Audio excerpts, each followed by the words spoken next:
Ndugu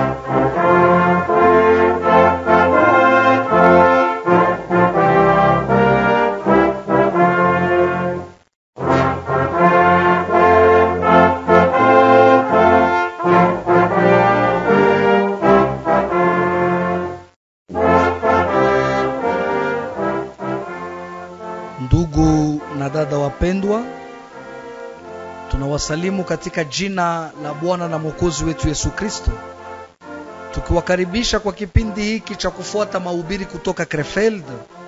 Kwa siku ya leo tutafuata mahubiri iliyohubiriwa na ndugu yetu Ewald Frank pale Krefeld tarehe 8 mwezi wa 10 mwaka wa 1986, na kichwa mahubiri itatwaliwa katika kitabu cha Waroma 12 mstari ya kwanza hadi wa 8, inaosema waamini wa kweli ni watu wa asili zaidi katika dunia. Hivi tunawatakia usikilivu mwema na Mungu atubariki sote pamoja katika jina la Yesu Kristo. Amina.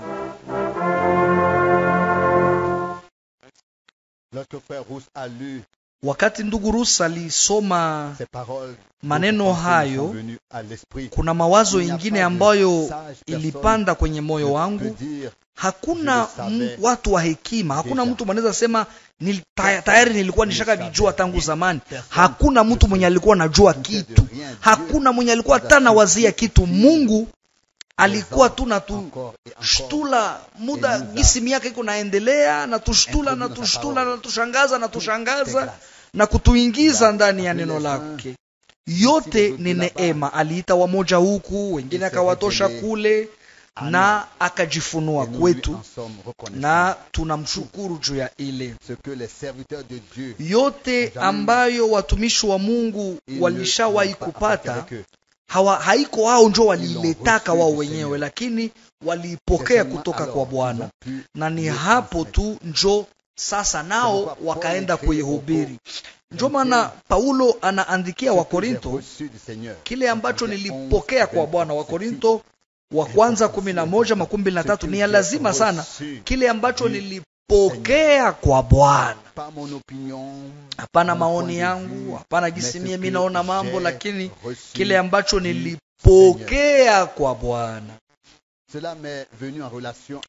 Ile ilinifikia kuhusu chakula ya kiroho ambao ni neno la Mungu, na kuhusu ile Bwana wetu anasema chakula yangu ni kufanya mapenzi yake yeye aliyenituma. Uhusiano kati ya kusikia neno, kukubali neno na kufikia kutia mu matendo, yote ambayo iliandikwa kuhusu Bwana wetu ilitimilika na yeye, nayo ikakuwa uhakika. Na ndio maana maandiko mbili haya yanapatikana moja pembeni ya yengine. Katika moja inasema mtu hataishi kwa mkate tu, lakini kwa kila neno inayotoka katika kinywa cha Mungu. Kisha andiko ingine katika Injili ya Yohane sura yake, mimi niko na chakula ambayo hamjui. Yohane sura 4:32, chakula yangu ni kufanya mapenzi ya yeye aliyenituma.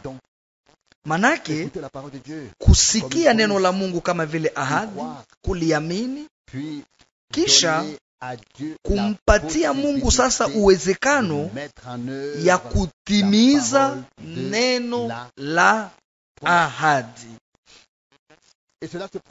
Na ile inafanyikaka wakati tunafanya mapenzi ya Mungu.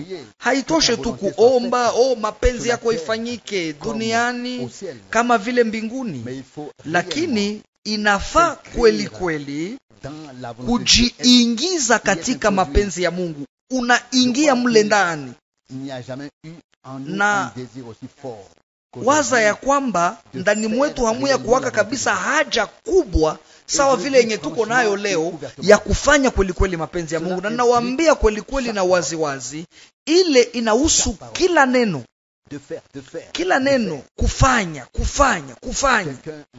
Kuna mtu ambaye aliniambiaka siku moja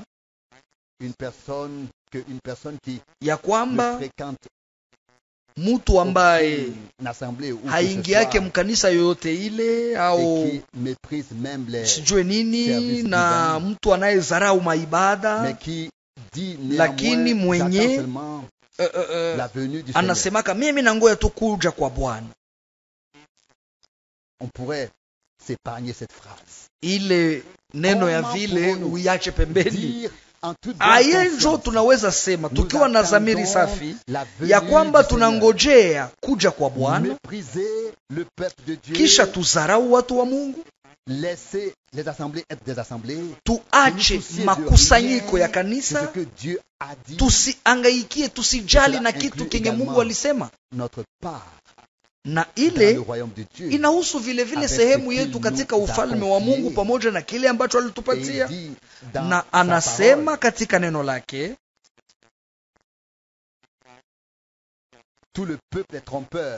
watu wote ni wasema uongo. Wananiuliza, Bwana, ni wapi njo tulikudanganya? Malaki 3 mstari ya 8. Na mnaweza kuisoma, na andiko nasema katika Waebrania sura 10:25, msiache kusanyiko zenu, zaidi sana wakati mnajua ya kwamba siku ya kurudi kwa Bwana inakaribia. Kisha kunakuwa sasa ile upinzani kabisa neno la Mungu. Kisha mtu anasema mimi nangoya tu kuja kwa Bwana. Mimi nawahakikishia haiko vile ndio mtu anaweza ngoya kuja kwa Bwana. Mwenye anangoya vile anangoya bure. Msizanie ya kwamba Mungu anaweza zihakiwa. Hapana. Msizanie kama Mungu anaweza ona neno yake wanaikanyanga, kisha baadaye anasema umefanya vizuri, ingia sasa katika furaha ya Bwana wako na jisikia vizuri hivi. Hapana. Mungu wetu yeye, hapana. Mungu wetu yeye aliacha neno ambalo tunapashwa heshimu katika kila nukta. Na leo nilimwanga machozi, nililia machozi, nilijisikia nasumbuliwa kabisa wakati nilikuwa nasema watu waandike mabarua. Lakini kuna barua moja ambayo ilikuja kutoka Australia, ilikuwa ndani sheke 3.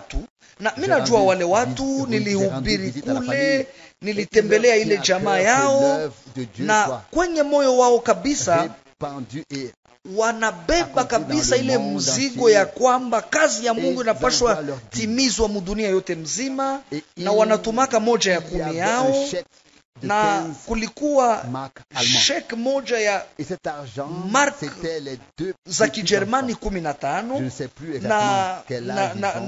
na ile pesa ni wale watoto wadogo, sijue kama walikuwa na miaka ngapi, pesa ambayo wazazi walikuwa nawapatia ya kuchunga mfuko yao, wakaikuwa naiweka juu walete ile pesa.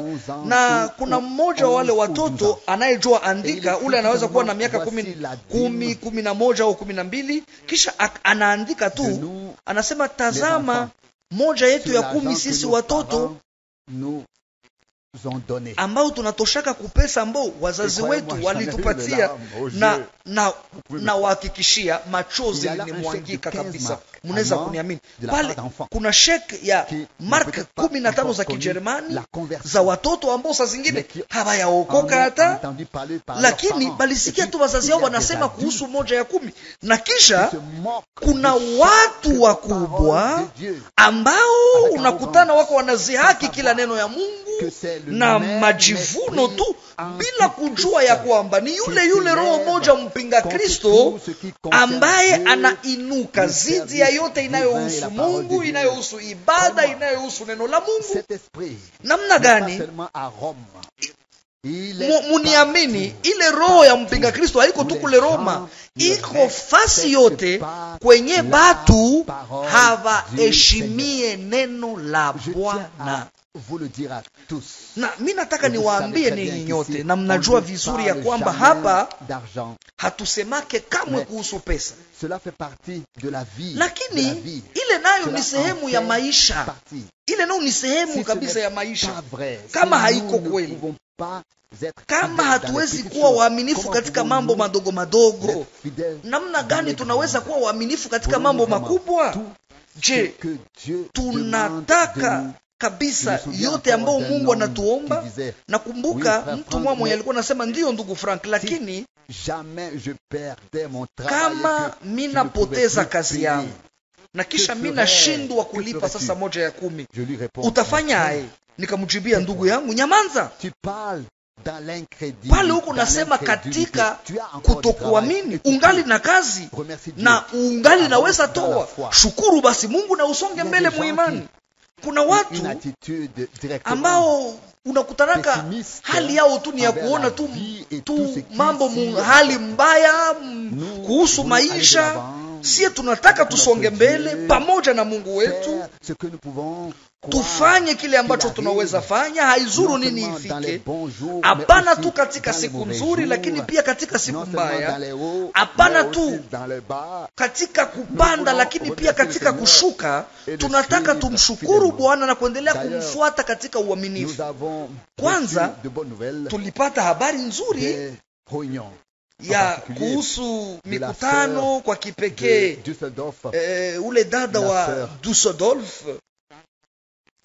dada d'Haïti, ule dada mweusi wa kule Haiti ambaye aliniita jana na kuniambia, ndugu Frank, nasikia furahi na njaa sana. Nilikuwa nadhania ya kwamba mimi ndio ninapaswa tafuta, lakini Mungu ndio alinitafuta na Mungu akanipata.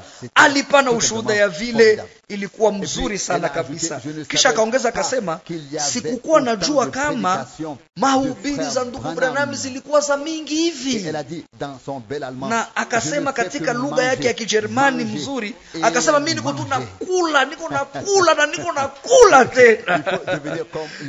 Inafaa kabisa kukuwa sa vile watoto wachanga, na pale mambo yote itakuwa mzuri kabisa. Lakini akasema, asa mkukula nikaanguka tamshi moya mkitabu ya mihuri, tamshi yenye nilishindwa meza.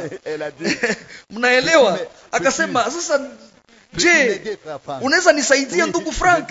Ndiyo. Nikasema ndiyo, kwa msaada wa Mungu. Akasema, inaandikwa hapa ya kwamba hakukwake jehanamu ya milele. Nikamwambia hauna haja ya kumeza ile, na nikamfasiria sasa mzuri. Akasema, oh Mungu wangu, mimi nashukuru sana. Ndiyo, mara kwa mara maneno tu machache inatosha, maneno tu machache inatosha, na mambo yote inakuwa wazi, mambo yote inamalizika. Nawaambia, Mungu anasaidiaka wale walio na moyo mnyofu, hata kama mara kwa mara hawawezi meza kitu fulani, lakini wanajua wapi njo kwenye watapata jibu. Na ile jibu kila mara inatokaka tu kwa Mungu.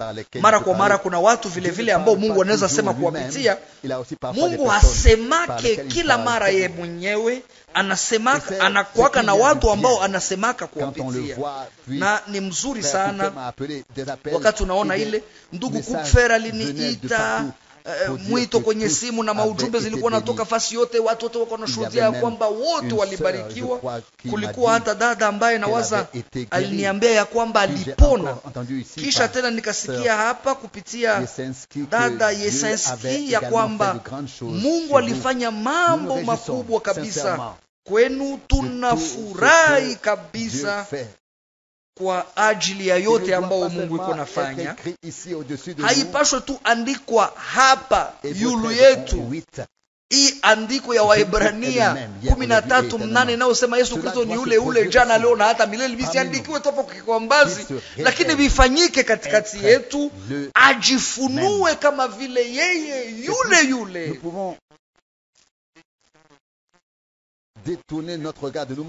Na zaidi tusijiangalie sisi wenyewe, tumtumainie Bwana tena zaidi, naye atatenda. Je, nanyi hamkushiriki ile furaha ya wandugu na wadada wa Ubeljiji? Kuna ndugu moja ambaye alibatiza watu 21, mwingine akabatiza 8 au 10. Na japo kunapita tu wakati kidogo hapa, mambo yote ilikuwa kabisa inaharibika kule, lakini kule vile vile Mungu iko anatengeneza mambo vizuri kama vile inavyofaa. Na zani ya kwamba mambo yote kumwisho itafikia tu kuzimika, lakini kazi ya Mungu hayo itaendelea kusimama imara mpaka kumwisho. Hapana juu yetu sisi, hapana juu yetu kabisa, sisi ni wanani, lakini kwa ajili ya upendo wa neno, kwa ajili ya upendo wa neema ambayo tulitia tumaini yetu ndani yake, Bwana atatimiza ile yote kwa hali ya utukufu. Leo nilisoma barua moja inayotokea kule Oman, ngambo ya pwani ya Upersia, na wakati tunasikia ya kwamba kwa ghafula tu mtu fulani aliacha aliterekeza tu fasi moja hivi kitabu ambayo jina yangu iko pale katika na inaandikiwa katika Kiingereza. Hasa kuna mtu mmoja ambaye muinchi kabisa ya Kiislamu, kisha kuna mtu mwenye aliipata ile kitabu inayosema Kikristiani jana na leo katika lugha ya Kiingereza kule katika Oman, na inaandikiwa kabisa. Ni mambo ya ajabu. Nilishawaelezea ile kunapita karibuni miaka 8 nilikuwa katika ndege, saa zingine ni kutoka kule Frankfurt au kutoka kwenda Zurich au Stuttgart kwenda Zurich, sikumbuke tena. Na kuna mwanamke mmoja ambaye alikuwa anaikala pembeni yangu, na muda ya dakika 35 ya safari ya katika ndege nikamzungumzia kuhusu Bwana, na hapa nyuma aliniita akasema, ningali nakukumbuka. Je, unakumbuka fasi fulani ulinishuhudiaka kuhusu neema ya Mungu? Sasa niko na hitaji.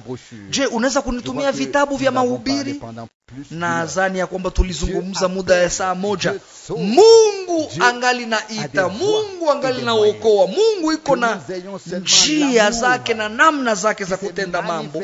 Sie tukue tu na upendo iliyozihirika pale Golgota kwa ajili ya wenye dhambi, kupitia ukombozi, kupitia kujitoa kikamilifu. Kama tungelikuwa na ile upendo wa Mungu, sote kabisa tungesaidiwa. Na ile ni ya lazima kabisa, mniamini ndugu na dada, ile upendo moja ya kiungu ambayo ilijifunua kwetu ndani ya Mwokozi wetu, inapashwa pia jifunua kutupitia sisi kwa wale wote ambao wangali na hitaji ya kuokolewa. Hizi masiku nilisoma kibarua moja ambayo kuna mtu anatafuta ile barua ifikie makasisi. Nikaona kabisa inaandikiwa na njama nyingi kabisa, inaandikiwa na hekima nyingi kwa nia tu ya kusaidia bila kusengenya. Hivi Mungu atusaidie sote, ili wakati tuko tunasema na watu wengine, tusiwasengenye, tusiwaseme mbaya, lakini tuseme tu kwa shukrani kile ambacho Mungu alitupatia kwa neema. Ni hivi tu njo tunaweza kuwa baraka kwa ajili ya wengine. Ni hivi tu njo kazi ya Mungu katika ule upendo wa kiungu inaweza kufikia shabaha yake na kutimilika. Na wakati tulisoma katika kiingilio ya kwamba tunapashwa toa mioyo yetu kama vile zabihu iliyo hai kwa Mungu, Waroma 12 mstari wa kwanza, mnajua ya kwamba kujitoa binalumaka tu, na tunapashwa tii, kwa sababu mambo hawezi kufanyika bila utiifu. Hapa katika Waroma 12 tulisoma mstari ya kwanza, ninawaonya basi ndugu kwa rehema za Mungu. Ile yote inajengwa juu ya nini? Juu ya neema, juu ya rehema, juu ya kile ambacho Mungu alitupatia. Hapana juu ya kile ambacho sisi tunaweza kumletea. Tunamleteaka tu maisha yenye haiko kumustari, yenye haiwezi. Na ikifikia ya kwamba anaweza kufanya kitu fulani chetu sisi, manake atakuwa amevunja ile chombo cha zamani, amekiweka kwenye ile chuma ya mfinyanzi na anafanya sasa chombo kipya. Kama tunavunja chombo fulani, hakiwezi tena kutengenezwa, kile ni kia kutupa tu, itabakia tu ya zamani na ya kuvunjika. Lakini pamoja na Bwana mambo iko tofauti. Ye anaweza kukamata ile tu udongo moja na kutengeneza ingine chombo tena ya mupya kwa utukufu wake, na hakutabakia vipande. Ile njo upendo na uwezo ya Mungu wetu. Mutowe mili yenu kama vile zabihu iliyo hai, takatifu na yenye kumpendeza Mungu, na ile njo itakuwa ibada yenu iliyo na maana. Mungu anatuhitaji gisi tulivyo, anahitaji kinywa yetu, mikono yetu gisi tulivyo, miguu yetu. Mungu anataka ya kwamba tupate kuwa kabisa chini ya mamlaka yake, na tupate kuwaka ndani ya roho yetu, tuwe tayari kumtumikia Bwana. Ile inapashwa tu kuwa hivyo. Kama mambo haijakuwa hivyo bado, na kwa kweli kama vile tunaweza kusema kweli, tunafikia kuangalia kabisa mambo haijakuwa gisi inapashwa kuwa, lakini tuko tu tunakesha kwa gisi tusilete moto ya kigeni kwenye madhabahu ya Mungu, au basi isikuwe sie njo tuko tunafanya vitu, tusilete moto ya birere, moto ya majani, lakini tunahitaji moto ya roho, moto ya Mungu. Tunahitaji moto ya mafuta ya Roho Mtakatifu, ili taa iendelee kuwaka, lutambi ambayo iko natoa moshi isizimike, lakini na ile utete ambayo inavunjika isivunjike, lakini Mungu apate kuinyorosha na kuisaidia. Musijifananishe na ulimwengu wa sasa, lakini mubadilishwe kwa kufanywa upya kwa nia zenu, ili mpate kupokea upambanuzi ya mzuri. Mbele ya kuendelea, ili mpate kupambanua, hapana kitu ambacho hakina uhakika, hapana kupapasa, lakini ili mpate hukumu iliyo hakika kuhusu, ili mpate kupambanua nini njo mapenzi ya Mungu, na ni hivyo tu njo tutafikia kuhukumu iliyo sahihi, kutambua mapenzi ya Mungu. Itatufalia nini kuhubiri kuhusu mambo haya bila kujua kama mapenzi ya Mungu ni gani? Hapa nyuma nilisikia ushuhuda ya mchungaji mmoja ambaye alikuwa nasema ya kwamba amekuwa muamini, na iko nasema kuhusu mapenzi ya Mungu kabisa. Akazungumzia mapenzi ya Mungu kuhusu karibuni muda ya miaka ya dakika 90, wala basi juu tusiende mbali, dakika 17, lakini haizuru nini kumwisho ya mahubiri yake. Nikakusikia kama hakusema hata msemo wa moja kuhusu mapenzi ya Mungu. Mtu unaweza kuwa mwana teolojia, mwana filosofia, unaweza sema mambo yote kuhusu mapenzi ya Mungu bila kuijua kabisa. Ilikuwa ni nini? Nadhani ndugu Rus naye alisoma ile andiko katika Waebrania 10:7. Nilikuja juu ya kufanya mapenzi yako. Inaandikwa kunihusu mimi katika kitabu. Njoo vile mambo ilianza, nilikuja juu ya kufanya mapenzi yako. Tulitia mkazo hapa ya kwamba mwanzo wa Agano Jipya ilifanywa katika kutimiza mapenzi ya Mungu. Ilikuwa mapenzi ya Mungu kabisa ya kwamba watu waokolewe, ya kwamba wapewe uheri. Ilikuwa mapenzi ya kwanza ya kwamba mapenzi ya Mungu ya kwamba njia itayarishwe kwa ajili ya Bwana. Ilikuwa mapenzi ya Mungu ya kwamba wokovu na ukombozi vipate kupewa kwa watu. Mapenzi ya Mungu ilizirika katika mambo yote. Sasa ni turu yetu sasa shie. Mungu anataka sasa aseme nasi, lakini mseme kweli. Je, kupitia maneno haya yote, Mungu hatafute ya kwamba tupate kujua mapenzi yake makamilifu? Ni juu ya ile njo iko anasema nasi ili tupate kujua mapenzi yake. Na hapa inaandikwa Waroma 12 mstari wa 2, lakini mbadilishwe kwa kufanya mpya nia zenu. Ile mafikiri ya zamani, ile mawazo ya zamani, ile yote inaenda mwelekeo ya zamani. Mawazo mapya, moyo mpya, hisia mpya, roho mpya zinapaswa kuja ndani mwetu. Sasa sababu njoo hii, ili mupate kupambanua kwa hakika mapenzi ya Mungu ni gani, iliyo nzuri, ya kupendeza na kamilifu.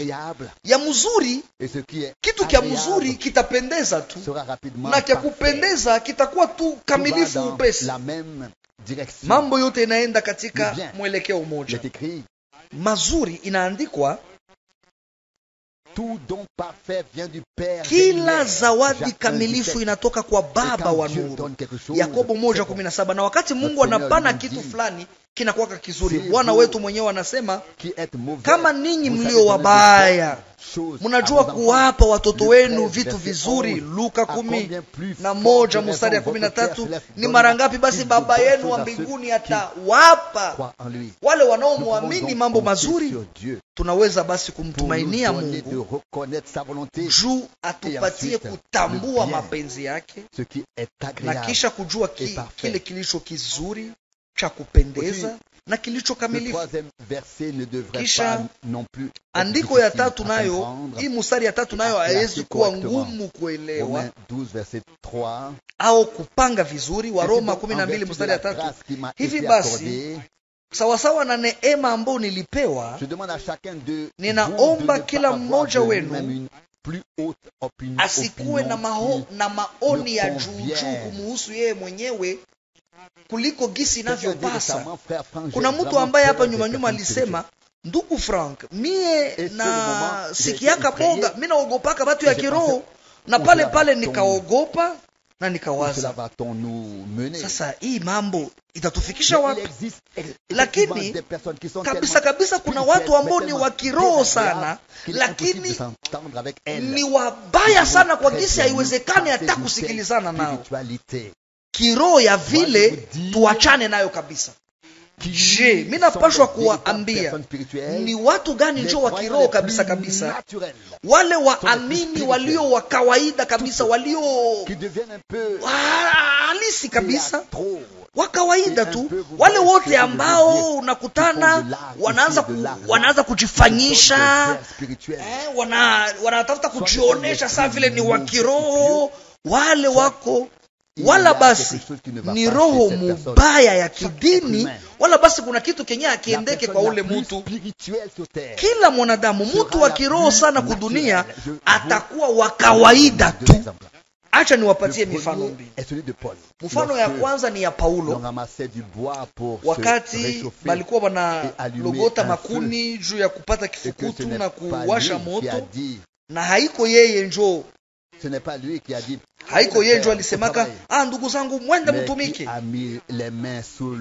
Lakini naye nani njo sasa, naye akakamata makuni akawasha moto. Nani basi? Matendo 28 mstari ya 3. Kwa kiasi tu, waziwazi tu, hakubakia tu pale na kusema ndio ndugu fulani mwanze sasa kazi. Hapana, alitumikisha mambo kwa gisi aliipokea kwa Mungu. Kisha nyoka ikaingia mkono yake ikamuluma, na watu wote wakaogopa, wasioamini wakasema, mtu huyu alifanya uhalifu. Lakini Paulo, kama vile mtu asiye wa kawaida, kama vile mtu wa kawaida tu, akasikia kenye wale watu walisema, alisikiaka kile ambacho Bwana alisema, ninawapa mamlaka ya kutembea juu ya nguvu za shetani, juu ya nyoka na nge, na hakuna kitakacho wanuru. Akatupa tu ile nyoka mkidole yake na mambo yakamalizika. Na wakati watu waliona kama hakupata shida yoyote, wakakuja kusikia neno la Bwana.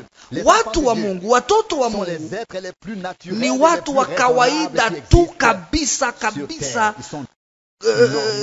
Ni watu tu wa kawaida kudunia, watu wa asili tu kabisa. Kama mtu sasa anaanza kufikiria mambo ambayo haiko, saa vile Mudi alisemaka, Bwana, wala basi unanipatia mamlaka ya kufukuza mapepo, wala basi mimi natumikisha nguvu zangu na mimi nafukuza hawa watu.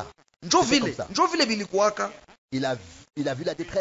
Alionaka taabu, huzuni ambayo inafikaka wakati watu hababakie ba kawaida, watu ba asili.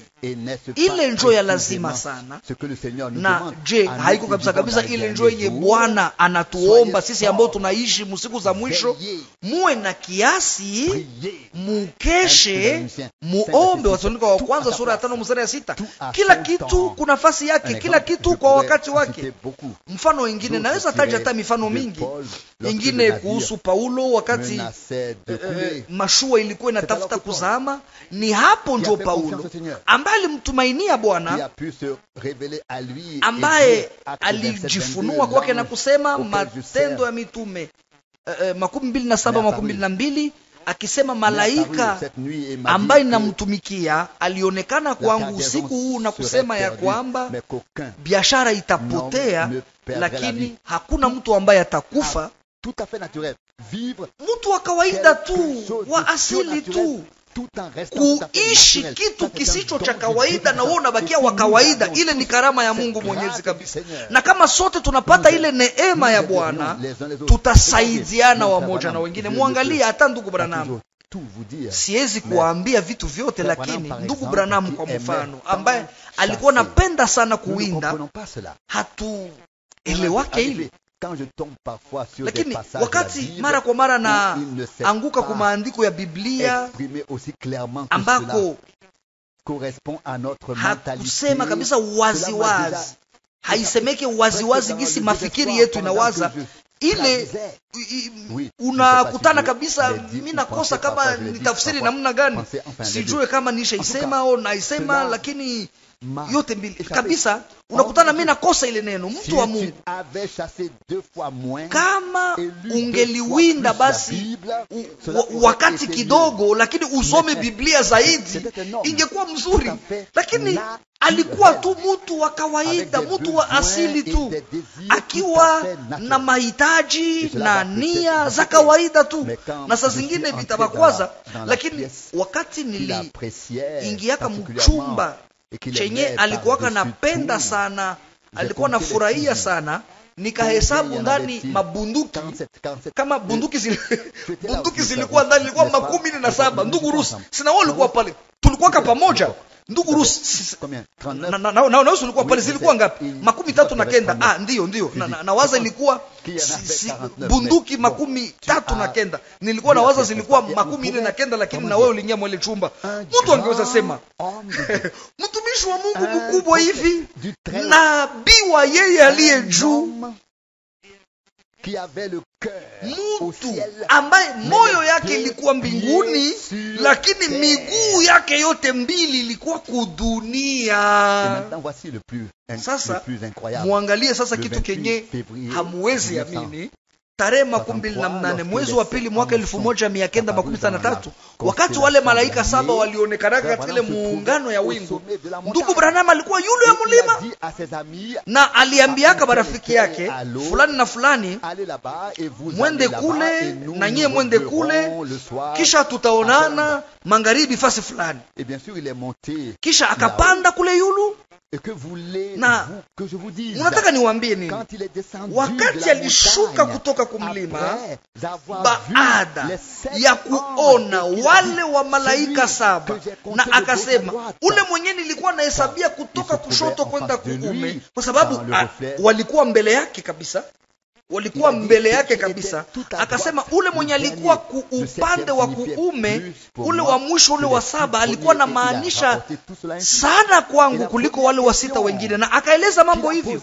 Na swali ya kwanza ambayo aliulizaka wa ndugu zake, je, kila mmoja aliua nyama yake baada ya ile mazoezi ya vile?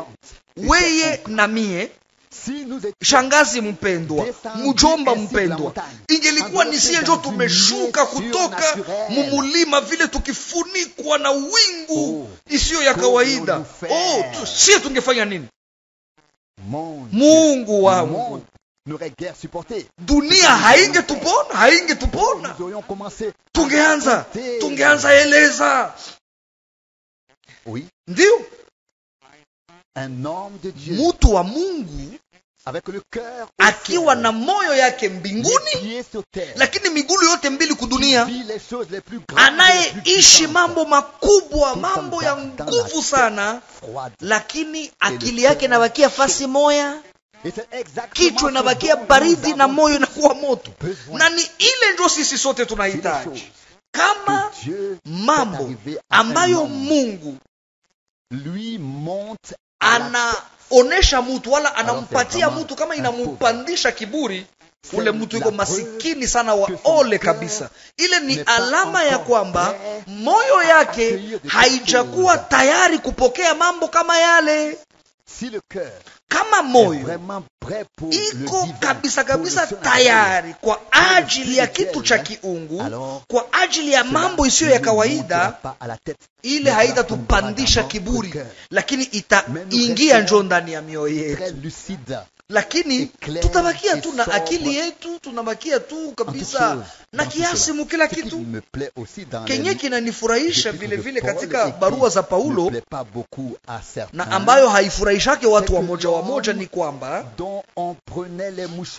huyu mtu ambaye watu walikuwa wanakamata vitambaa ambavyo vilimgusa mwili yake, vitambaa vyake wanabitia kuwagonjwa, na mapepo inatoka na wagonjwa wanapona.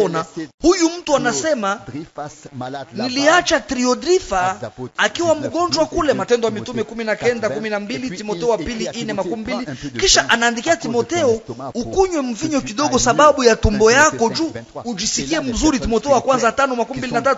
Hapo sasa batu ya kiroho wenyewe walikuya wakasema, Mungu wangu, mufikirie Paulo amepoteza nguvu za Mungu. Kunapaswa kuwa kitu kenye kiendeke kwake. Amepoteza nguvu za Mungu. Haya ndio anaweza sema vile Mungu alitumika kwa hali ya nguvu pamoja naye, kisha anaambia mtu mwenye mfuko wake ya tumbo iko inamuluma, pali ya muombea anasema akunywe mvinyo. Batu ya kiroho bana kwaka tu na magumu kuelewa mambo haya ya rahisi, kwa sababu batu ya dini kwa sababu biko njo yuluyulu au biko njo yuluyulu. Mimi nataka Mungu abarudishe kudunia. Katika barua kwa Wakorinto, Paulo anasema Bwana ambaye alituongoza katika ushindi mahali pote, yule Paulo anaandika katika Wakorinto wa pili sura ya 2:14, yeye peke anaandika ule mfua vyuma ambaye alitusumbua sana na kututesa, Timotheo wa pili sura 4:14 na mambo ingine kadhalika vile. Na akasema tukaendelea njia yetu. Alifanya hivyo mara moja, alifanya hivyo mara nyingine, lakini watu wa Mungu walikuwa nabakia na miguu yao mbili kudunia. Mungu akamate wale watu wote wa dini ambao mafikiri yao imeenda mbali, atwae wale wote ambao wanataka wakuwe wa kiroho, na atufanye tukue na akili, ili maneno yetu, maombi yote ambayo tunafanya ipate kufanyika na akili. Ni kusema kisi tuko, isikuwe mtu fulani mwenye atakuwa anafanya mchezo wa kuigiza. Mimi nadhani ya kwamba kanisa ya Mungu haiko fasi ya kucheza michezo ya kuigiza. Naamini ya kwamba kanisa ya Mungu ni mwili wa Bwana, lakini mwili ya Bwana ingali na miguu yake mbili yote kudunia. Hapa katika msimamo wake ya kudunia iko sasa na kazi ya kiungu. Ile miliki mbili tunapaswa kuitofautisha. et sobre, na tubakie watu tu wa kawaida, watu wa kiasi mpaka wakati Bwana atakapokuja. Unajua, ijapokuwa swali hii inaulizwaka kwangu kwa kipekee kuhusu kuja kwa Bwana, na mimi napendaka kila mara watu ambao wanajua, ambao wanazaniaka kama mimi najua wakati gani njoo Bwana atakuja. Na kuna mwanamke moja mzee ambaye aliniambiaka, ndugu Frank, mumie niko na mawazo kabisa yenye haisimame kabisa mzuri, ya kwamba unaweza hata kugundua ile tarehe kama basi ya ujue, lakini unaweza kuivumbula. Nikajibia nikasema, dada mpendwa, tafadhali usinione mbaya, mie siwezi hata viwazia, siwezi hata jua. Lakini kuna watu ambao hawezi bakia na akili yao timamu. Ni mzuri sana kuona hii uwanja tuliuzaka mu mwaka 1973 kusudi tujenge hii chumba ya mikutano, na tangu wakati wa Pasaka 1974 tunakusanyikiaka humu ndani. Ni ya mzuri sana. Wakati mu mwaka 1976 wakati kila mtu alikuwa anasema kama mambo tatamalizika mwaka 1977, tulipashwa kununua kiwanja na kupokea watu ambao walipashwa kuja ili tuwapokee. Kuna ndugu ambaye alikuwaka hapa kwa mara ya kwanza, akasema, ndugu Frank, najua madini zote hata zile ambazo zinafanyaka mikutano huku na huku, akasema hakuna hata kitu kama hiki katika nchi yote sawa vile hapa kwenu. Akasema napashwa kuambia ile tunajisikiaka vizuri sana hapa. Na nikajibu, njoo vile vinapaswa kuwa, watu wajisikie vizuri katika uwepo wa Mungu, na sote tunapashwa shiriki kwa ile. Nani katikati yenu mwenye anataka akuwe na aendelee tu kukuwa mtoto wa Mungu wa kiasi mpaka kumwisho kabisa, kukatala vyote vya kujitengenezea, vyote vyenye mtu anajitengenezea? Hapana tu mkuvisema kukinywa mimi nakatala, lakini unaviweka pembeni, na kila mmoja ajioneshe gisi alivyo, na kusiwe mtu atakayejikamata vibaya kuhusu jambo yoyote ile. Kama mnajikamata vibaya kuhusu jambo fulani, najua kabisa kama ni kuelewa tu vibaya, haikukuwa ile njoo nilitafuta kusema. Ndio hivi basi, kama basi ilikuwa kuelewa vibaya, manake ni kuelewa vibaya, tuache ile kwenye iko na tusibiseme tena.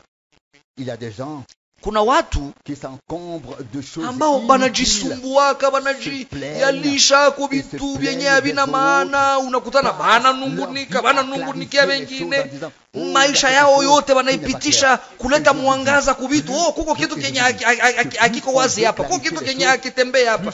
Acha niwaambie, kadiri unatafuta kuleta mwangaza kwa vitu, na ndio vile vitu vinaendelea kuwa na giza mingi kwa gisi, na ile uhakika ya mwisho nayo inapotea. Ile mambo yenye ilikuwa wazi ya mwisho nayo inapotea. Ile haiko ya lazima. Mufikiria kwamba sote tukue mbele ya Bwana gisi inavyofaa, na tukue mbele ya wamoja na wengine gisi tulivyo, kila mmoja mbele ya mwenzake. Mambo itakuwa namna gani? Kunaweza kuwa kabisa usambamba, uhusiano ya mzuri sana ya kimbinguni hapa kudunia. Ingelikuwa kabisa mbingu hapa kudunia, na Mungu angejisikia vizuri na angetubariki. Turudie kwa hii neno yenye tulisoma wa Roma 12 mstari wa 3. Ninaomba kila mmoja ajikaze, ajiangalie, asikuwe na maoni ya yulu kuliko ye mwenyewe. Na ninaamini kama vile natoka kusema ya kwamba hii haiwezi kuwa vigumu kwetu.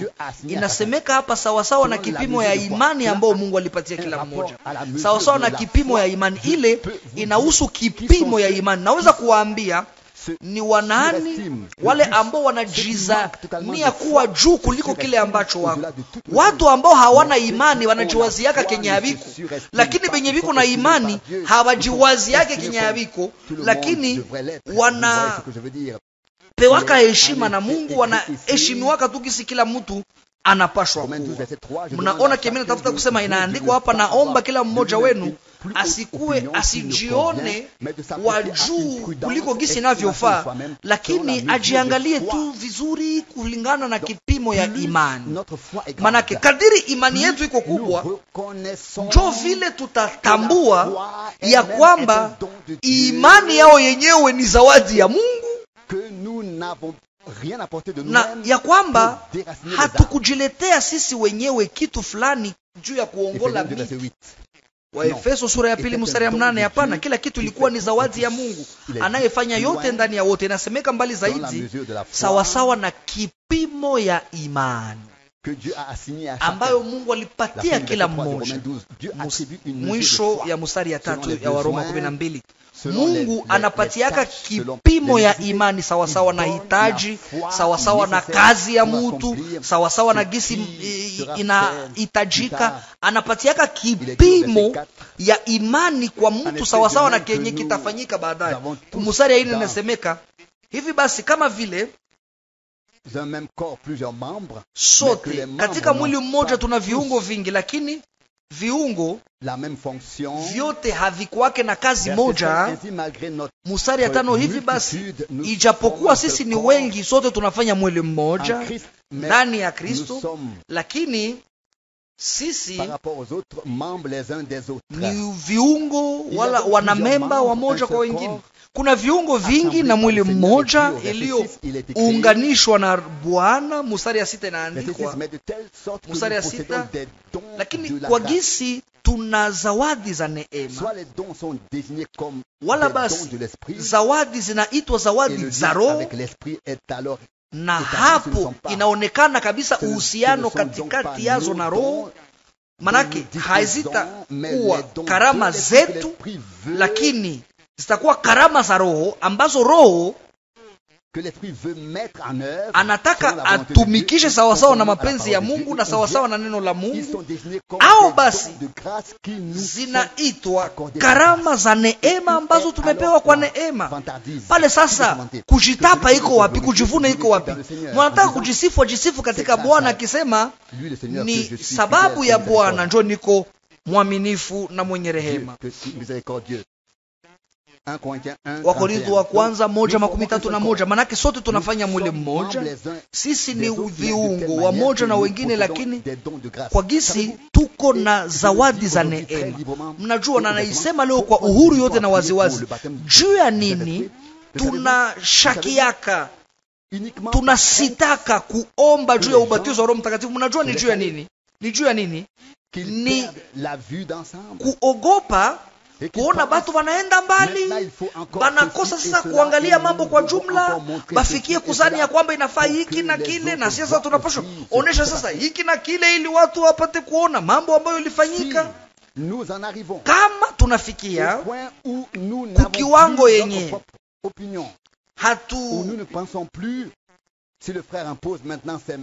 jione tena hatufikie kuwaza kama ndugu anyoshe mikono na nguvu yote kabisa, pale hakuna vingine vitafanyika, lakini akinyosha mikono tu hivi, pale mimi nasikia niko na mashaka. Hamwezi kufikiria watu wenye biko na mawazo yao wenyewe, bana kuyaka wanaenda na hakuna kile kitafanyika ndani mwao. Kama mnanihakikishia ya kwamba hakuna mtu mwenye ataanza kwenda mbali mawazo, hakuna mtu mwenye ataanza kujikamata namna isiyo vizuri, hakuna mtu ambaye ataenda mbali, lakini kila mtu atabakia tu wa kawaida, hasa nitawahakikishia ya kwamba niko na imani ya kwamba Yesu Kristo ni yule yule tena leo, na ni yeye ndiye anabatizaka kwa Roho na kwa moto. Lakini hatufanyake uenda wazimu au watu wa kuchanganyikiwa, anatufanyaka tu watu wa kawaida na walio na kiasi. Ile uhakika ya vile ndio tunataka. Lakini kabisa kabisa sitaki kusema ile kwa kutokuamini, lakini mambo ya wakati iliyopita ilitufundisha mengi sana, na mimi natafuta kusema kuna mtu mmoja ambaye alisema na akatia kistari kabisa ya kwamba ndugu Branham, kwa mfano, kama vile mliona katika ile filamu inayosema, anasema ndugu Branham anasema, sasa natia chini ya mamlaka yangu roho zote zilizo hapa juu ya utukufu wa Mungu kwa jina la Yesu. kuna roho nyingi ambazo zinazungurukaka pembeni yetu. Zile roho zingeenda zote kule kuzimu, tungekuwa vizuri, lakini ziko hapa muanga na ziko zinafanya ushawishi yazo zaidi juu sana juu ya Wakristo, juu ya waamini. Hasa tunahitaji kitu gani? Tunahitaji kuwa na kiasi, tufukuze uoga yote na mafikiri yetu wenyewe, kama vile tumesoma, ili tupate kupambanua, tujue mapenzi ya Mungu ni gani. Ni kusema kama vile inavyoandikwa hapa, kile kilicho kizuri cha kupendeza na kikamilifu, wa Roma 12:2. Kile kinachopendeza, kile kilicho cha kupendeza na kikamilifu inatoka kwa Mungu, lakini tungali kudunia. Na kama vile tulibaki watu wa kawaida wakati ya ile ufunuo kubwa ya Bwana, ingeli wezekana kabisa ya kwamba tubaki vile vile wenye kiasi wakati tunafanya mazoezi kubwa pamoja na Mungu. Narudilia kile ambacho ndugu Branham aliulizaka warafiki yake, je, muliua ile nyama? Hakuzungumzia kuhusu ile mambo makubwa ambayo waliona na kusikia kule. Watu ambao wanaishi kitu fulani pamoja na Mungu banabakiaka na kiasi, banabakiaka na akili yao timamu. Na mimi nawaambia namna gani ile nayo inaweza kuwa. Inawezekana ya kwamba adui huku na kule atafute kudai haki yake kuhusu nafsi ya mtu fulani, na wakati Roho wa Mungu anakuja, kwa kawaida kuna kuwa kasa vita, biko wazi, kuna kuwa vita. Na hapo sasa ushindi inapashwa kubebwa kwa ajili ya Mungu. Na ni hivyo tu ndio Roho wa Mungu atakuwa na mamlaka yote kamilifu juu ya mwanadamu. Hivi basi tunahitaji neema ya Mungu, tunahitaji kuelewa mambo vizuri, kuwa na kiasi, kuwa na upambanuzi. Tunahitaji yote, iwe wanatutumikia au sisi ndio tunatumikiana, tunahitaji ile yote kabisa. Lakini sasa tuko tayari kabisa kujiweka chini ya mamlaka ya Mungu? Hata kama mambo makubwa inafanyika, tuko tayari kubaki na kiasi na kuendelea tuko na akili timamu? Na amini ya kwamba Mungu ataweka ile ndani ya mioyo yetu. Inasemeka mbali zaidi, wa Roma 12:6, lakini kama vile kufuatana na kipimo cha zawadi ya neema. Manake haiko hata si pete ndio tulileta neema, imani, rehema na roho. Paulo anaandikia kwa Galatia 3:2, je, mlipokea roho kupitia matendo yenu au kwa imani? Ndio swali ambalo Paulo anauliza. Je, tulipokea nini? Wala tulipokea kutoka kwa nani? Ni kwa neema ya Mungu wetu. Na waambia mimi mwenyewe bina nisumbua kabisa, kwa sababu muda ya hii miaka yote nilishiriki kwa mikutano fulani ambamo neno la Mungu ambalo halikukuwa linaonekana mwazi mbele, mwangaza ikakuja. Uhusiano ya mambo ambayo tulikuwa hatujue ikaonekana tu kwa ghafula. Inakuwa sawa vile kuna mkono usioonekana ambayo ilikusanya mambo yote ambayo ilikuwa inasambazwa zamani kwa ajili ya kuleta picha nzuri. Ilikuwa nani? Je, ilikuwa mie? Je, nilikuwa nabijua? Ndugu Rus anasemaka mara kwa mara, afadhali wewe unajuaka uhubiri, ni mtu mnyenyekevu. Nikasema ingekuwa mimi najua uhubiri kama kweli mimi nahubiri yake. Mnaelewa kile mimi natafuta kusema? Hapana. Nina furahi kwa sababu anaheshimia ndugu yake kuliko yeye mwenyewe. Nami mimi nafanyaka hivyo, lakini hakuna mtu ambaye anaweza fanya kitu chochote kama hakukipewa na Mungu. Hakuna mwanadamu yeyote kudunia mwenyewe anaweza sema kama kitu fulani ni yeye ndiye alikifanya. Kungelikuwa kitu fulani na wahakikishia, maana yake alikipewa tu na Mungu. Ni kweli wala hapana? Kila mwanadamu mwenyewe alipata kitu fulani cha kiungu mumikono yake, ndani ya mioyo yake, ndani ya maisha yake alikipata kwa Mungu, ikuwe ni huduma, ikuwe ni neno fulani, ikuwe ni kazi fulani, kama tu ilitoka kwa Mungu, manake ni Mungu ndio alimpatia hayo. Je, ni vile wala hapana? Na ndio vile mambo itaendelea kuwa mpaka kumwisho, kwa gisi hakuna hata mtu mmoja ambaye ataweza kujitapa, kujivuna mbele ya Mungu. Nasemeka mbali zaidi kumstari ya 6, hivi basi yeye aliye na zawadi ya unabii abaki katika kipimo cha imani. Manake na hii zawadi nayo ilijengwa kumsingi wa imani. Karama nazo zinapashwa jengwa kwenye msingi wa imani, zinapashwa jenga juu yayo kwa kipekee. Wale ambao wako na ile makarama, ikuwe huduma au karama, ni yule yule Bwana mmoja anayetenda ndani ya wote. Lakini ni wakati tu imani inakuwa pale, ndio sasa mambo inaweza tingizika, ndio sasa Mungu anaweza tenda, ndio Mungu anaweza pana kitu fulani. Imani inapaswa kuwa ndani ya moyo, ndani ya nafsi, mbele tendo fulani, kazi fulani, huduma fulani au zawadi fulani ipate kufanyika pale. Sasa njo ile itatendeka kwa kupatana na imani, sawasawa na neema ambayo tulipewa. Tena neema tunaimbaka neema, hapana kitu cha zaidi, hapana kupunguza. Ilikuwa tu ni neema. Neema kuona tuliokolewa, neema kuona tunaweza amini gisi andiko inasema, neema kuona Mungu alitusaidia kutia bitu katika utaratibu, kuvipanga. Munapashwa kabisa kusikia mara kwa mara ushuhuda ya watu ambao waamini wapya katikati yetu. Tupatiaka kusikia mzuri. Yule dada wa Saarbrücken alikuja kuniona katika ofisi yangu pale, ndio kabisa tunaelewaka kama neema ni nini kabisa. Tunaelewa kama neema ni nini. Mtu mwenye anazeeka, nywele zake zinakuwa maimvi na iko anatafuta Mungu, anatafuta Mungu, anatafuta Mungu.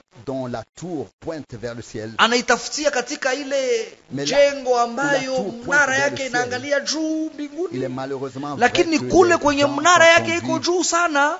Ole ni kwamba mule ndani batu banaongozwaka njoo kule chini. Lakini kuna watu walio na moyo mnyofu kule. Tunapaswa fanya tofauti katikati ya watu na matengenezo. Sasa tuko wenye shukrani kwa Mungu, hatuna roho mbaya na mtu yeyote ule, lakini hatupendi njoo ile matengenezo yenyewe iko inashusha watu chini. Lakini mara kwa mara inafaa kusikia wale watu ambao unakutana banasema, ndugu Frank, tout cela me semble encore comme un rêve. Hii yote kwangu ingali inaonekana sawa vile ndoto.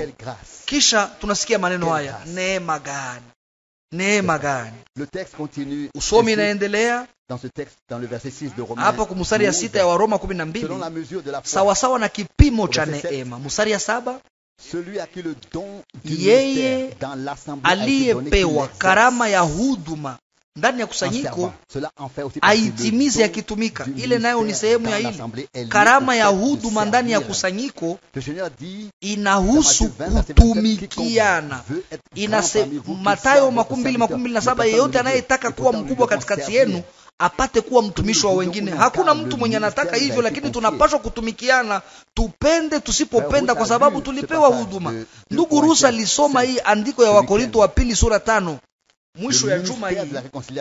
Huduma ya upatanisho ilipewa kwetu. Wakorinto wa pili 5:18 nasemeka mbali zaidi kumstari wa 7, yeye aliye na zawadi ya kufundisha aitumikisha kwa kufundisha. Mstari wa 8, yeye aliye na zawadi ya kukemea akemee. Mungu anapatiaka kila mtu neema yake. Hakuna hata mwito moja, hakuna hata huduma moja ambao Mungu aliweka ambayo hajali yake neema, ili ile huduma itimizwe na ipate kuwa baraka kwa ajili ya wote wale wanaomsikia. Vile vile pale nako tunapaswa kukomboa muda.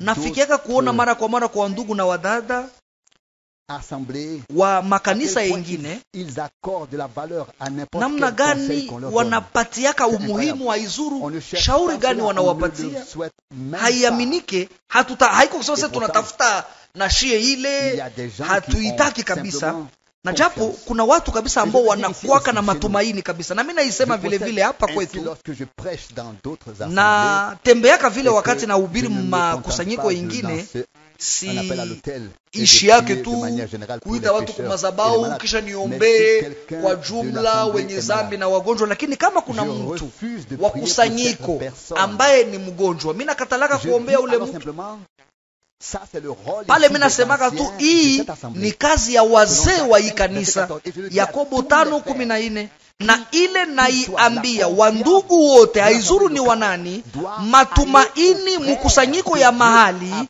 inapashwa kuelekea kwa wale wandugu ambao Mungu aliweka mwa ile kusanyiko ya mahali.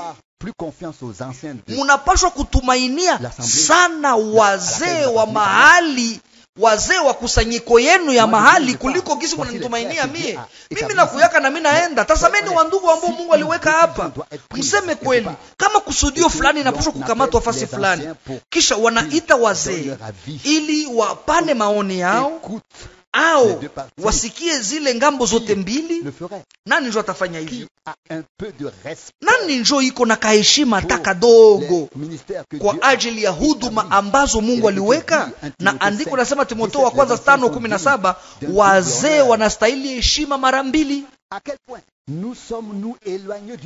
Muone ni kwa kiwango gani njo tumeenda mbali na modele au mfano ya Biblia. Kama tunataka kuwa kanisa kielelezo, turudie basi mfano ya Biblia. Ushuhuda ya Biblia ni kweli wala hapana? Na ile inamaanisha ya kwamba tupate kuheshimia wandugu wetu wa mahali, tuwapatie heshima, tuwatumainie na achane na mawazo yote ambayo adui, nasema vizuri adui, kwa sababu adui anakuyaka kabisa na ujanja na hila. Hakuyake tu muhali ya kuangaa, lakini mara kwa mara anakuyaka pia mukimya. Mara kwa mara ananongonezaka mambo masikio, mambo ya kigeni. Na ndugu Branham anasema nini? Wakati ananongoneza kulisikio yako na kusema kitu fulani zidi ya mtu, usisikie. Wakati tu ni kusema mabaya zidi ya mtu, kama vile ndugu Branham anasema, mjiweke mbele ya mchungaji wenu ili kusiwe kitu kibaya kitamfikia. Watu ambao Mungu iko nakusanya leo haiko kundi ya makondoo dume, lakini ni makondoo dike za malisho yake ambazo zinaungana moja na zingine na zinasikia sauti ya mchungaji na zinafurahia pia wachungaji ambao Mungu aliwapatia. Na Petro anasema hatupashwe tawala kondoo vile navyo biko. Kuna watu kabisa ambao wanapigaka. Nishakaona namna gani ule ndugu iko mfupi hivi lakini ni munene hivi, nikaona napiga kumeza kwa giza, nikashtuka hivi. Kulikuwa ubishi katikati ya wandugu, na kwa ghafula tu hivi akapiga kumeza na kusema, hasa mimi ndio niko nasema hapa. Na akasema, lakini sie hatuko vile hapa. Tunaamini ya kwamba Bwana anapashwa timiza yote ndani ya wote. Kama tunambikaza, ikiwa mkuogopesha watu au nini na nini, bila havitakuwa vya asili. Lakini kama Mungu ndio anavifanya kupitia mahubiri ya neno, pale ndio vitakuwa kabisa vya asili na vitadumu. Hivi basi, hapana kama vile madikteta, lakini kama vile watumishi. Na tunataka kabisa tutambulikane kama vile watu wanaotumikia kabisa kabisa watu wa Mungu. Na inaendelea kumstari ya 9, Waroma 12, upendo ikuwe na unyofu pasipokuwa na unafiki, muchukie mabaya, muambatane na mema.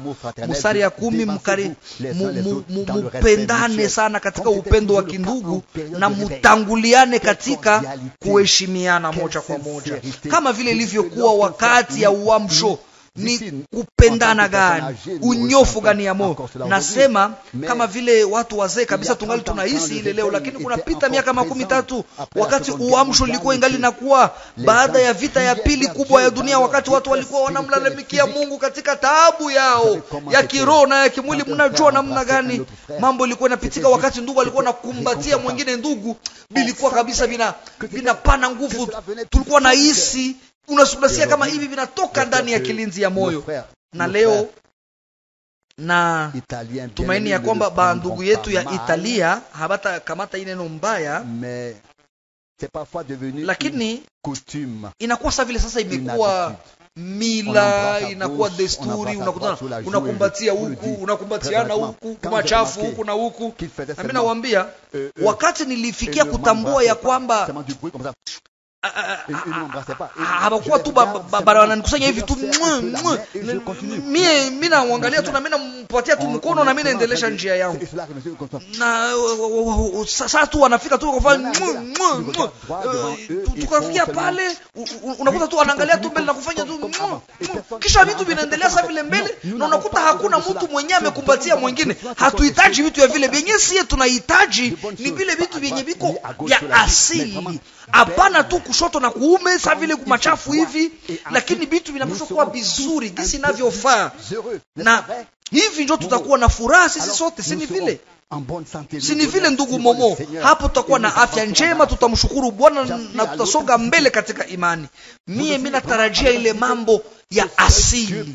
Je, nanyi mnatarajia ile mambo ya asili ambayo Mungu yeye pekee ndiye anaweza pana upendo ya kweli, ambayo haiko ya kujifanyisha, haiko ya hila, hapana ya unafiki?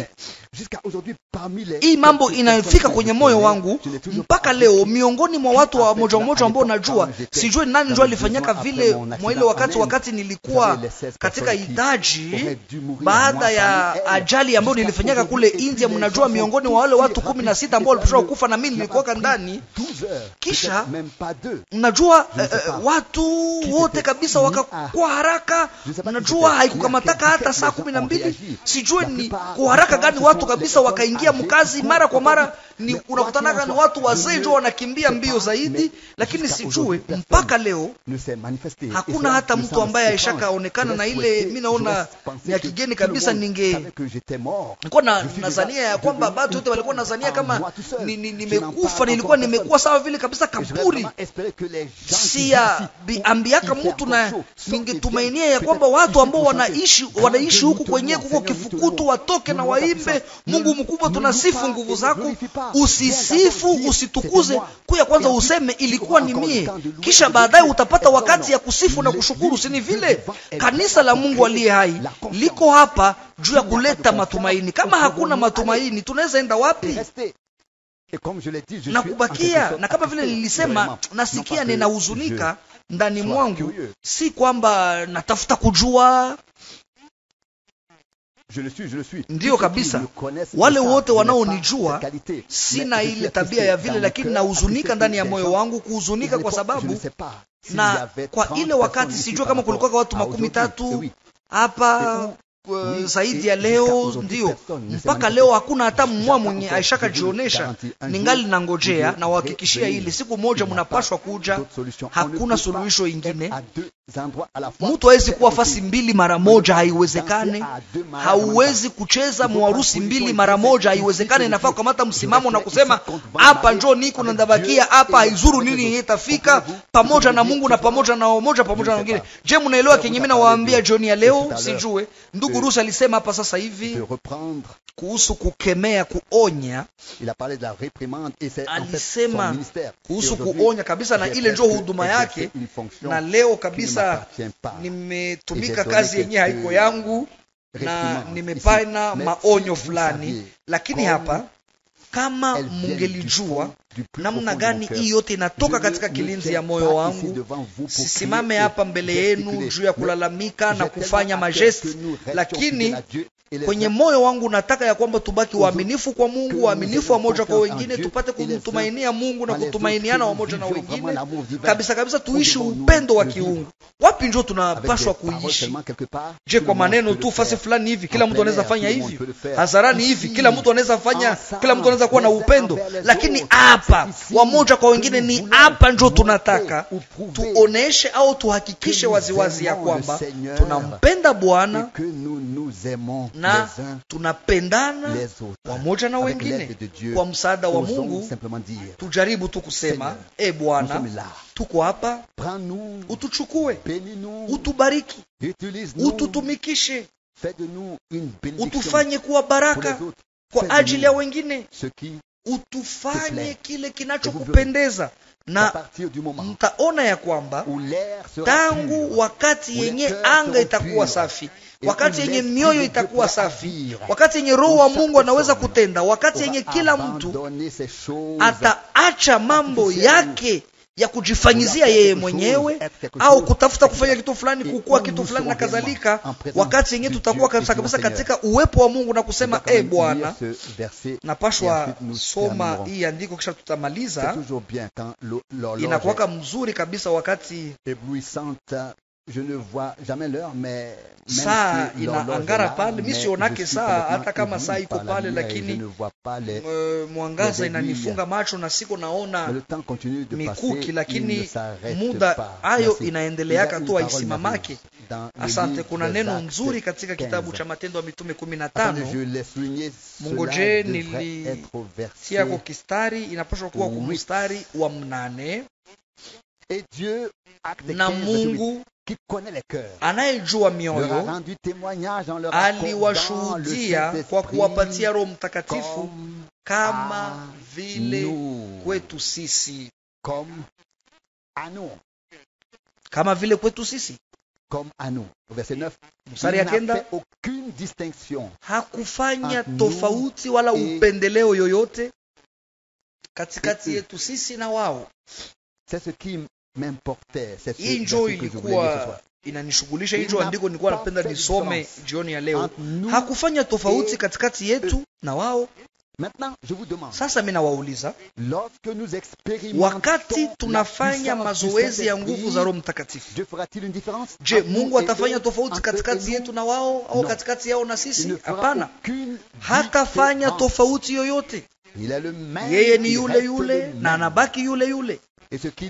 Na kile ambacho iko nafanya leo kitakuwa sawa vile kile alichofanya jana. Mstari wa 9 Matendo 15, hakufanya tofauti yoyote katikati yetu sisi na wao, akisafisha mioyo yao kwa imani. Kama sasa tuko na imani katika uwepo wa Mungu, hapo mioyo yetu inasafishwa, na hapo Roho wa Mungu anaweza shuka. Kwa ile wakati mwelele tu mahubiri moya ndio watu waliamini, mwelele mahubiri moya wakatambua dhambi zao chini ya uongozi wa Roho Mtakatifu, chini ya tendo wa Roho Mtakatifu, wakaomba msamaha, wakasafishwa na kujazwa na Roho Mtakatifu. Ijapokuwa yote, nina imani ya kwamba Mungu iko na nguvu sana kuliko matukio yote ile. Sijue kama ilikuwa nani hapa, lakini ndugu mmoja aliomba akasema, Bwana, hata kama sina uwezo ya kutuliza zoruba, lakini najua yeye aliye na uwezo ya kuituliza. Na waza ilikuwa kabisa kitu kabisa cha ajabu. Mara kwa mara tunaweza sema mingi, lakini tunafikia kutambua ya kwamba ni maneno tu yenye tunasema muanga na zoruba inaendelea, lakini tuwe wanyenyekevu kama vile ndugu Branham alikuwa anasema, kama sina imani ya kwamba Mungu atatimiza kile ambacho aliahidia, sasa sitaki mie nizuie ule mwenye iko na imani kupitia imani yake Mungu anaweza kutimiza neno lake. Kwa msaada wa Mungu nasi tunataka tusonge mbele katika imani. Kama tuna imani ya kutosha juu ya kuvumilia kitu fulani, tunamshukuru Mungu.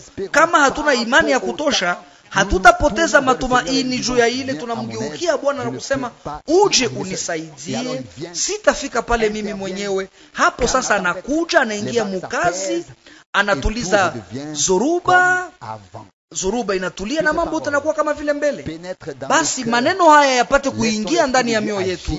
Tuache Roho wa Mungu atende ili maneno haya yapate kuzaa matunda kwa milele yote. Amen. Amina. Ndiyo, ndugu na dada wapendwa, tunafika mwisho ya mahubiri yetu ya siku ya leo. Kwa siku ya leo tulifuata mahubiri iliyohubiriwa na ndugu yetu Ewald Frank pale Krefeld tarehe 8 mwezi wa 10 mwaka wa 1986, na kichwa ya mahubiri ilitolewa katika Waroma sura yake ya 12 kuanzia mstari wa 1 hadi wa 8, inaosema waamini wa kweli ni watu wa asili zaidi katika dunia. Mungu atujalie neema, tusijifanyizie kitu chochote, lakini tukue tu wa kawaida. Mungu njo atimize yote ndani mwetu. Mungu atubariki katika jina la Yesu Kristo. Amina.